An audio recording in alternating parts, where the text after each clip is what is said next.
Hello, my name is Savannah Barnes. I'm sure that we've all had times in life where we feel pressure on us from friends, family, coworkers, and teammates. We apply so much pressure to ourselves that we overload and we are doing more harm than good in the end.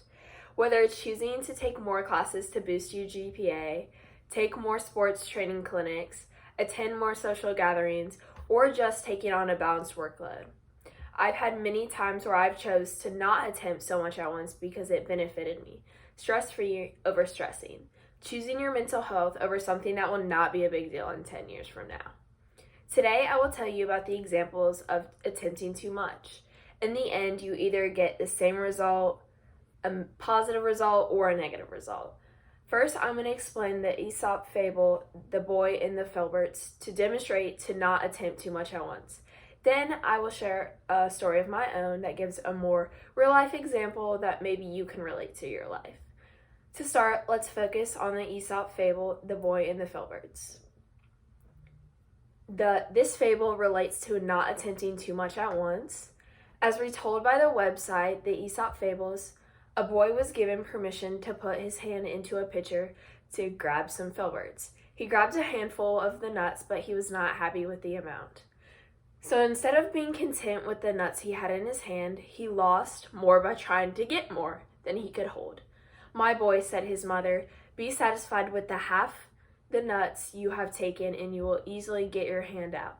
Then perhaps you may have some more filberts some other time." Following that tale, let's look at a real-life example. This year, I have tried to make up for my grades in the past, and it's resulted in taking 8 classes a semester, which was not beneficial to me at all because I stressed myself out. Because not only was I taking 8 classes, I was dancing 5 days a week, as well as working 3 days. So I definitely was taking on too much at a time, where it went south really quickly, mentally, and with my grades. Choosing to take on too much was not beneficial in my life one bit. An example of not attempting too much at once boosted my overall daily mood. I have learned that this also has an effect on how you live your life.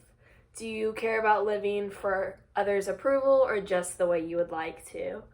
I would rather live my life to the fullest than being stressed out. We have a distorted view of what life should look like, but at the end of the day, everybody is going to grow old and die. So might as well focus on living a good life because we are here for a good time, not a long time.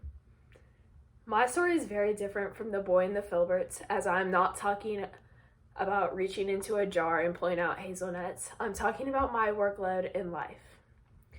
As explained in the Aesop fable and through my personal story, when you think about it, people get stressed out really easily. So piling things and things on top of each other is just going to make you tip.